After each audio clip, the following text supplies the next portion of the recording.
Hello everyone, good afternoon. Welcome back to my channel. कैसे हैं आप सभी? मैं उम्मीद करती हूँ आप सभी अच्छे होंगे और आपकी प्रिपरेशन अच्छी चल रही होगी।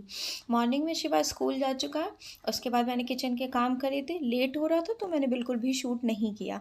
और अभी पढ़ने बैठी हूँ। ये 10:05 के करीब हो रहा है। आधे घंटे में पढ़ूंगी। ये वाली वॉच 10 मिनट फास्ट है ना। जो मोस्ट चर्चा का विषय बना है टायर 3 वाला, उस पर कुछ डिस्कशन कर लेते हैं। देखिए, ये जो प्रपोज़ल था तो ये प्रपोज़ल इंटरनली चल रहा है और अभी ये पास नहीं हुआ है। ठीक है, ये सारी चीज़ें, बट मैं कहती हूँ अगर ये पास हो गया तब क्या करेंगे? ठीक है, हो सकता है, क्योंकि अगर इंटरनली ये सब प्रोसेस चल रहा है, हो सकता है पास कर दें, क्योंकि कंपटीशन बहुत ज़्यादा, वैकेंसी कम होती है वाली बात है ना। एक अनार 100 बीमार वाली सिचुएशन होती है, तो ये कंपटीशन बहुत ज़्यादा बढ़ता जा रहा है। और ऐसा नहीं है, बच्चे हम आप में से ही कोई ना कोई क्रैक करता है ना।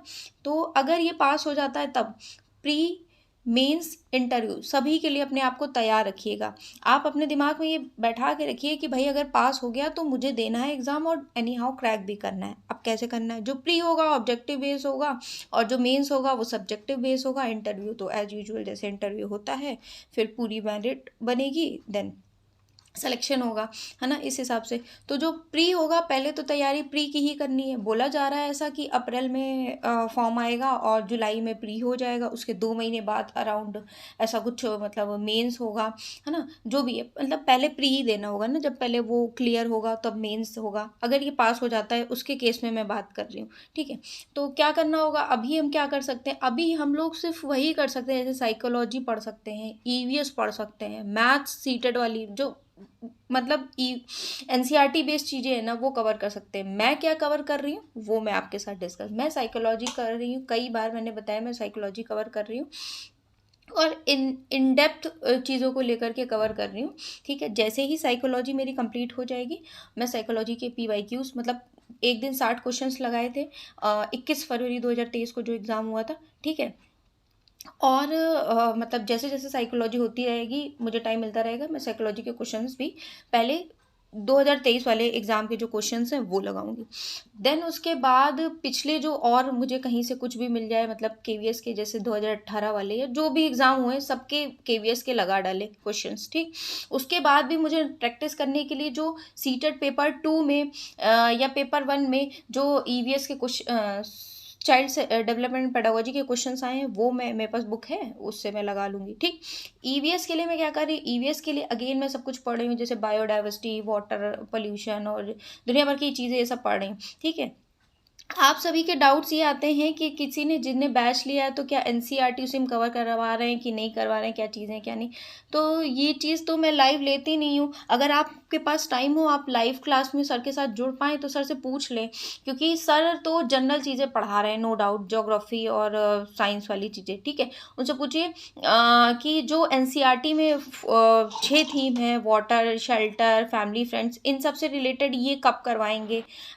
या फिर सर ने करवाया है वाटर से रिलेटेड, बट जो एनसीईआरटी में नहीं, एज इट इज़ चीज़ें पूछ लेते हैं, तो सर से आप पूछ सकते हैं। मैं ना लाइव नहीं कर पाती हूँ, इसलिए मैं सर से नहीं पूछ पा रही हूँ। ठीक है, नेक्स्ट अगर बात करें, फिर उसके ईवीएस के क्वेश्चंस मैं पहले वही केवीएस के लगाऊंगी। उसके बाद जो आपके सीटेट पेपर 1 में ईवीएस आता है ना, वहाँ के लगाऊंगी। ठीक, किसी और ने पूछा था आपका कितना कोर्स कंप्लीट हुआ है। तो देखिए, कोर्स मैंने स्टार्ट ही जस्ट किया है साइकोलॉजी और ईवीएस से। ठीक, अप्रैल एंड तक की बोल रहे हैं कि नोटिफिकेशन आएगा। जिस टीचर को मैं फॉलो करती हूँ उन्होंने ऐसा बोला है। ठीक है, मतलब सभी टीचर मुझे अच्छे लगते हैं, मुझे कोई टीचर ख़राब नहीं लगता और किसी टीचर की बुराई करनी भी नहीं चाहिए। ठीक है, क्योंकि अगर वो टीचर है, शिक्षक है, तो नहीं करनी चाहिए, मैं नहीं करती हूँ। बट जिनको फॉलो मैं कर रही हूँ वो ऐसा बोल रहे हैं, मतलब वीडियोज़ वगैरह जिनकी मैं देख लेती हूँ जिनका बैच लिया है उन्हीं के, सचिन सर की बात, तो उन्होंने बोला है कि अप्रैल एंड में तो आएगा। तो तब तक ये रहेगा कि ईवीएस और साइकोलॉजी में बहुत अच्छे से तैयार कर लूँगी। बीच बीच में क्या करूँगी, देखिए जैसे मैंने आपको बताया था मेरा एग्ज़ाम जून में होगा, तो उसी में कन्फ्यूजन में एनटीए नेट जेआरएफ का, तो उसमें आईसीटी भी है। तो आईसीटी कंप्यूटर भी इस एग्ज़ाम में डेफिनेटली आएगा, तो आईसीटी भी मैं पढ़ रही हूँ, तो आईसीटी भी यहाँ से कवर हो जाएगा। ठीक, करंट अफेयर्स के लिए मैं स्पेसिफिक अभी कुछ नहीं पढ़ी हूँ, सिर्फ नेक्स्ट एग्ज़ाम सुबह मॉर्निंग में जब आयरन करती हूँ या खाना बनाती हूँ तो मैं खोल लेती हूँ वीडियो, तो वहाँ से वो चल रहा है मेरा। ठीक है, नेक्स्ट अगर बात करें हिंदी, इंग्लिश, मैथ्स में भी ना, जैसे मेरे जो इस एग्ज़ाम में मैथ्स आएगी तो उसमें ऐसे क्वेश्चन आएंगे, परसेंटेज, एवरेज, ये सब चीज़ें हैं, तो ये मैंने परसेंटेज चैप्टर उठाया था। बाकी मैथ्स स्पेसिफिकली अभी नहीं उठाई है। जो इसमें पूछा जाएगा, इसमें नंबर्स पूछा जाएगा, जैसे नंबर सिस्टम से related, operation of number, LCM HCF से रिलेटेड, है ना, और मेजरमेंट से रिलेटेड, टाइम मनी से रिलेटेड, ये सारी चीज़ें आपके इन एग्ज़ाम में आएगी। किसमें? केवीएस में, है ना। तो बहुत ज़्यादा चीज़ें एक साथ नहीं लेके चल सकते हैं। बात यह है कि परफेक्शन की हमें नीड है, कि परफेक्शन होना चाहिए जो भी चीज़ हम पढ़ें। नेक्स्ट अगर हम डिस्कशन कर लेते हैं, कल जो क्वेश्चंस पूछे थे, देखिए जो मैं क्वेश्चंस पूछती हूँ ये सब आपके एग्ज़ाम के पॉइंट ऑफ व्यू से ही है, क्योंकि मैं वही चीज़ें डिस्कस कर रही हूँ जो आपके एग्ज़ाम में आएंगे। तो आप लिखा ज़रूर करिए, बहुत सारे एस्पिरेंट लिखते हैं तो पता चल रहा है कि कंपटीशन किस लेवल का होगा। ठीक है, तो कल पूछा था मैंने, स्पिनी लीव्स क्या होते हैं, कांटे नुमा पत्तियाँ क्या होती हैं, कहाँ पाई जाती है, तो मरुस्थली जो जगह होता है, क्षेत्र होता है, वहाँ पे पाई जाती हैं। ज़ेरोफाइटिक इनको बोलते हैं। ठीक है, और एक और क्वेश्चन मैंने पूछा था, इंडियन पेनिसुलर रीजन में कौन कौन से आपके स्टेट्स आते हैं। क्वेश्चन ये भी मेंशन किया था कि ये पेनिसुलर रीजन कहते किसको हैं। पेनिसुलर रीजन उसे बोलते हैं जो तीनों तरफ से पानी से घिरा होता है। इसमें मैंने ऑप्शंस भी बहुत सारे दिए थे। अब मैं करेक्ट ऑप्शंस की बात कर लूँ, तमिलनाडु, केरला, कर्नाटक, आंध्र प्रदेश, ये सब आते हैं आपके।